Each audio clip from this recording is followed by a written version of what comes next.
Saudara-saudaraku yang diberkati oleh Tuhan, judul pembahasan kita pada saat ini saya beri judul bertahan dalam pencobaan.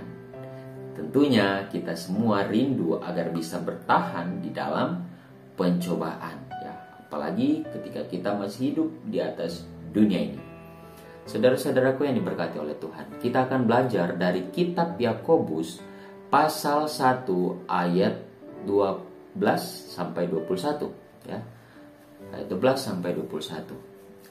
Kita lihat dalam Yakobus pasal 1 ayat 12. Berbahagialah orang yang bertahan dalam pencobaan. Bertahan dalam pencobaan.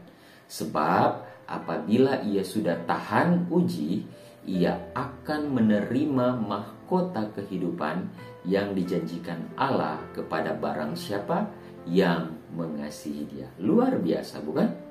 Siapa yang bertahan, dia akan menerima mahkota kehidupan, kemenangan yang dijanjikan oleh Allah kepada mereka yang mengasihi Allah tentunya. Kita akan belajar sumber pencobaan itu. Dari mana sih sumber pencobaan? Dan hubungan antara pencobaan dan dosa, hubungan antara pencobaan dan kelahiran baru, juga pencobaan hubungannya dengan perkataan dan amarah, dan bagaimana supaya kita bisa bertahan dalam pencobaan. Kita akan belajar dari kitab Yakobus pasal 1 ayat 12 sampai 21. Mari kita lihat sumber pencobaan supaya kita bisa mengerti, bisa mengetahui, dan bisa bertahan dalam pencobaan. Tentunya kita harus tahu sumber pencobaan. Mari kita buka dalam Yakobus pasal 1 ayat 13 sampai 14. Sana dikatakan, apabila seorang dicobai, janganlah ia berkata, pencobaan ini datang dari Allah. Jangan. Sebab Allah tidak dapat dicobai oleh yang jahat, dan ia sendiri tidak mencobai siapapun. Tetapi tiap-tiap orang dicobai oleh apa? Keinginannya sendiri. Karena ia diseret dan dipikat olehnya. Sumber pencobaan itu bukan dari Tuhan. Jangan pernah kita mengatakan bahwa Tuhan, kok sangat berat pencobaan ini dalam hidup saya. Tidak, Tuhan tidak pernah mencobai. Bahkan dia tidak bisa dicobai oleh yang jahat. Tidak akan bisa. Dan tidak akan jatuh sekalipun. Jadi dia nggak akan mencobai orang lainnya. Pencobaan itu datang dari mana? Sumbernya dari keinginan kita sendiri. Pertama, di sini Yakobus mau menjelaskan bahwa Allah bukanlah sumber pencobaan. Dan Yakobus membebaskan Allah dari tuduhan itu. Dan Allah bukanlah penyebab juga, ya. Bukan sumber, bukan penyebab sesuatu yang dapat membawa kita untuk berbuat dosa. Bukan Allah penyebabnya. Dari ayat ini kemudian Yakobus dia mau menjelaskan sumber pencobaan yang sebenarnya, yaitu dosa yang berdiam dalam diri kita. Itu sumber pencobaan. Keinginan jahat kita sendiri. Itu sumbernya. Bagaimana supaya kita bisa mengatasi pencobaan ini? Dalam Efesus pasal 6 ayat 17, sama seperti yang Yesus lakukan, bukan? Ketika dia dicobai, apa yang dia katakan? Sebab ada tertulis. Apa artinya? Kita ambil apa? Pedang roh, yaitu apa? Firman Allah, supaya kita apa? Bisa mengatasi pencobaan. Biarkan firman itu hidup dalam diri kita, dan dia yang akan mengerjakan itu dalam diri kita. Ya, jadi sampai di sini kita mengerti sumber pencobaan bukan dari Allah, dan Allah juga bukan penyebab supaya kita jatuh dalam dosa, ya, tapi dosa yang ada dalam diri kita, ya, jadi sumber. Kita lihat hubungan antara pencobaan dan dosa. Dalam Yakobus 1 ayat 15 mengatakan, dan apabila keinginan itu telah dibuahi, ia melahirkan dosa, dan apabila dosa itu sudah matang, ia melahirkan apa? Maut. upah dosa ialah maut. Pencobaan menguasai kita karena kita menginginkan untuk berbuat dosa. Dosa lahir dalam pikiran kita, kemudian apa? Hal itu berubah menjadi perbuatan dosa. Mungkin kita belum melakukan, kita masih lahir dalam pikiran, akhirnya melakukan. Karena kita cenderung untuk melakukan dosa. Pertama, mari kita lihat di Taman Eden. Kita kembali lagi ke Taman Eden, kita renungkan. Kita dicobai. Akhirnya apa? Kita mulai ingin. Oh iya, enak. Buah ini kok enak. Akhirnya apa yang kita lakukan? Wah, karena kita lihat enak. Mulailah kita melakukan dosa. Akibat dari kita melakukan dosa, kita dihukum mati. Ingat, upah dosa ialah maut. Inilah hubungan antara pencobaan dan dosa. Sekali lagi, kita dicobai. Keinginan kita menghasilkan dosa. Nggak tahu, dia melihat, dia ingin, wah iya ya sedap, bagus juga, nggak mungkin dia ambil. Akhirnya dia mulai melakukan, dia ambil, melakukan dosa. Dan akibat dari dosa ialah maut. Selanjutnya, seorang penulis buku rohani terkenal, Ellen Gold Harmon, dia mengatakan begini. Kita masih mempunyai suatu pekerjaan untuk melawan pencobaan. Mereka yang tidak mau menjadi mangsa alat-alat iblis harus menjaga dengan baik akan segala jalan yang menuju kepada jiwa. Mereka harus menjauhkan diri dari membaca, melihat, dan mendengar hal-hal yang akan membangkitkan pikiran yang kotor. Pikiran jangan dibiarkan melayang-layang semaunya kepada perkara-perkara yang dihadapkan oleh musuh kita. Waspadalah, kata Rasul Petrus. Jangan turuti hawa nafsu yang menguasai kamu, yang menguasai kita pada waktu kebodohan. Tetapi hendaklah kamu menjadi kudus di dalam seluruh hidupmu, seluruh keseluruhan hidupmu, sama seperti Dia yang kudus yang telah memanggil kamu. 1 Petrus 1 ayat 13-15. Dan Paulus juga berkata, semua yang benar, semua yang mulia, semua yang adil, semua yang suci, semua yang manis, semua yang sedap didengar, semua yang disebut kebajikan dan patut dipuji, pikirkanlah semuanya itu. Filipi 4 ayat 8. Artinya ini memerlukan doa yang tekun dan kewaspadaan yang terus menerus berkelanjutan, bukan hanya sampai di sini dan lain sebagainya. Enggak, terus menerus. Kita harus ditolong oleh siapa? Ingat, kita harus ditolong oleh Roh Suci, oleh Tuhan Allah sendiri yang tinggal di dalam hati kita. Kalau Tuhan tidak ada di dalam diri kita, dalam hati kita, kita nggak akan bisa.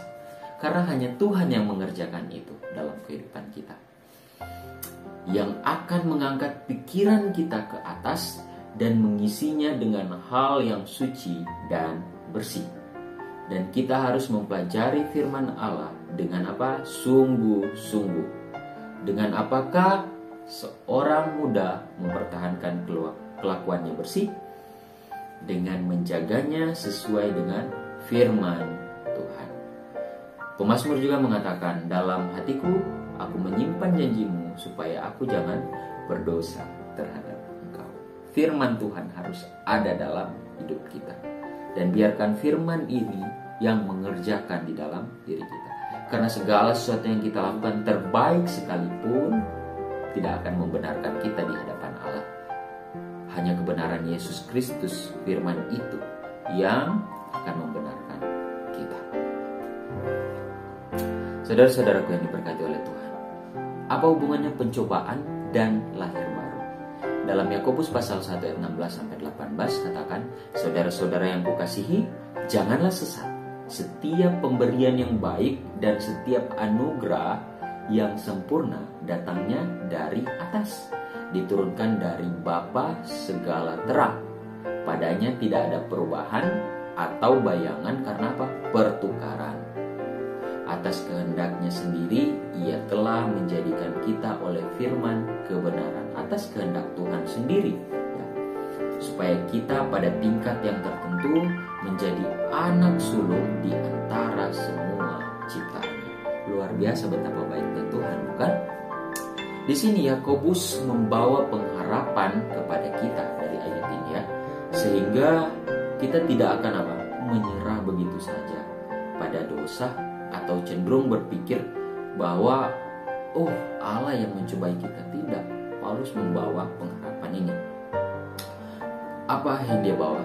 Yaitu bahwa kita bisa sepenuhnya mempercayai Allah Bapa segala terang, karena Dia tidak pernah berubah. Dia dapat membuat kita menjadi ciptaan yang baru melalui apa? Firman-Nya. Ingat, melalui firman-Nya, bukan usaha kita. Dia dapat mengubah pikiran dan keinginan kita. Keinginan kita cenderung dosa, ya kan?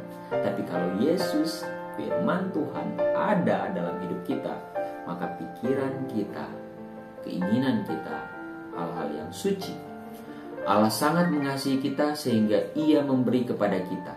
Dan ingat, setiap pemberian yang baik dan setiap anugerah yang sempurna, ya, ayat ini katakan, meskipun kita tidak layak untuk menerimanya, Tuhan berikan. Salah satu bukti yang Tuhan berikan, pemberian yang baik, sebuah anugerah kasih karunia, yaitu Yesus dan apa? Kelahiran baru di dalam Kristus. Luar biasa. Itu hubungannya. Dan mari kita lihat pencobaan berhubungan dengan perkataan dan amarah. Dalam Yakobus pasal 1 ayat 19 sampai 20 mengatakan, "Hai saudara-saudara yang kukasihi, ingatlah hal ini. Setiap orang hendaklah cepat untuk apa? Mendengar, tetapi lambat untuk berkata-kata, dan juga lambat untuk marah, ya.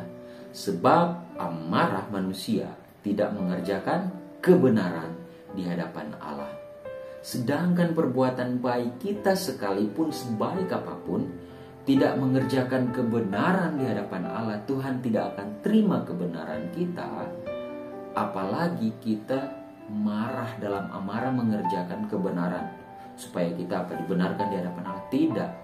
Hanya Yesus Kristus yang membenarkan kita, dan itu diterima oleh Bapa.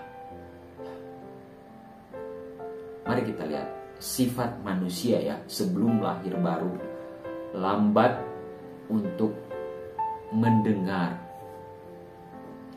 cepat untuk berkata-kata, ya. Lambat dia mau mendengar, tapi belum tahu semuanya sudah cepat sekali. Cepat untuk apa? Marah, manusia lama. Tapi ketika mengalami kelahiran baru, manusia dengan sifat yang baru dalam Kristus, Yesus mengerjakan itu. Apa yang terjadi? Cepat untuk mendengar. Kemudian apa? Berpikir sebelum berkata-kata, lambat untuk berkata-kata.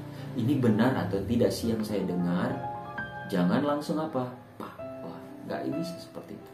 Lambat untuk marah. Dan marah pun itu bukan karena emosi dan lain sebagainya, tapi karena dosa. Ya, kita marah terhadap dosa, bukan orangnya yang kita marah. Dalam Lukas pasal 8 ayat 8, pasal 10 ayat 19 mengatakan kita dapat mengatasi pencobaan jika kita mencurahkan waktu untuk apa? Mendengarkan firman Allah, menjaga perkataan kita, dan menghindari amarah, ya. Mencurahkan waktu untuk mendengarkan firman, artinya biarkan firman yang bekerja dalam diri kita, ya. Maka kita bisa apa? Menjaga perkataan kita sesuai dengan firman Tuhan dan menghindari amarah, ya. Helen Gold Harmon juga menuliskan, bekerja tanpa pamrih, penuh kasih, sabar terhadap mereka semua yang engkau bawa dalam suatu hubungan. Jangan tunjukkan ketidaksabaran, jangan mengucapkan perkataan yang tidak baik. Biarkan kasih Kristus di dalam hatimu. Ingat, selalu ditekankan kasih Kristus, firman-Nya ada dalam diri kita, ya. Hukum kebaikan pada bibirmu. Ketika itu ada dalam diri kita, semua yang kita katakan, semua yang kita pikirkan adalah benar di hadapan Allah. Karena kebenaran Kristus yang mengerjakan itu semua. Dan pada akhirnya, ya, bagaimana supaya kita bertahan dalam pencobaan? Ayat yang terakhir, Yakobus pasal 1 ayat 21 mengatakan, sebab itu buanglah segala sesuatu yang kotor dan jahat, yang begitu banyak itu, dan terimalah dengan lemah lembut firman yang tertanam di dalam hatimu, yang berkuasa menyelamatkan jiwa. Hal yang harus terjadi dalam hidup kita, yang Yesus akan kerjakan, yaitu buang segala yang kotor, artinya membiarkan Kristus mengambil pakaian kotor kita dan mengenakan kita dengan pakaiannya Yesus. Sakaria 3 ayat 3 sampai 4. Luar biasa. Buanglah segala kejahatan. Kedua, buanglah segala kejahatan. Maksudnya apa? Kejahatan tidaklah semestinya menjadi bagian dari kehidupan seorang Kristen. Benar? Ya. Kalau Yesus itu ada kepada kita orang-orang Kristen, kita harusnya enggak berbuat jahat.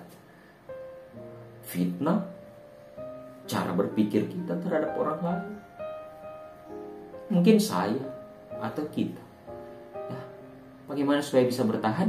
Buang segala yang kotor, artinya biarkan Kristus ambil bagian. Dia ambil pakaian kotor kita dan dia yang kerjakan. Dia berikan pakaiannya yang baru, pakaiannya. Kemudian buang segala kejahatan, yaitu ini bagian dari orang Kristen. Mengikut Tuhan tidak boleh berbuat kejahatan, alasan apapun itu. Dan ketiga, terimalah dengan lemah lembut firman yang tertanam di dalam hatimu. Terima Yesus. Biarkan Yesus bekerja dalam diri kita.